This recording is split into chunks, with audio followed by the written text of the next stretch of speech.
hutaki kumtumikia Mungu utachagua, hutaki kumtolea Mungu mali zako utachagua, kisha tutaona utaendelea umbali gani, kwa sababu mabaya yanaweza kuja muda wote. Lakini mtu huyo alitumika kwa uaminifu mkubwa sana na alikuwa mtiifu. Alichoambiwa alifanya. Sema Biblia, akaondoka yule mwanamke akafanya kama alivyosema mtu wa Mungu. Akaenda yeye na jamaa yake akakaa katika nchi ya Wafilisti miaka 7. Ikawa miaka 7 ilipoisha, yule mwanamke akarudi kutoka nchi ya Wafilisti, akatokea afanye nini? Amlilie mfalme kwa ajili ya nyumba yake na shamba lake.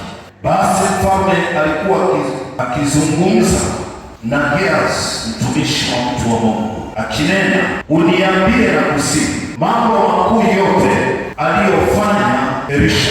Kama alipokuwa katika kumwambia mfalme jinsi alivyomfufua aliyekufa, tazama, mwanamke aliyemfufulia mwanawe alimlilia mfalme kwa ajili ya nyumba yake na shamba lake, maana lilikuwa limechukuliwa.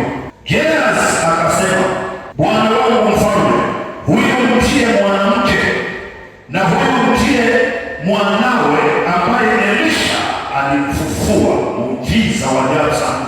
Na mfalme alimuuliza yule mwanamke, yeye akamweleza. Basi mfalme akamtolea akida, akasema, mrudishie yote yaliyokuwa naye na mapato yote ya shamba lake tangu siku aliposafiri hata leo. Mtu aliye na Mungu hawezi kukwama. Mtu aliye na mahusiano mazuri na mtu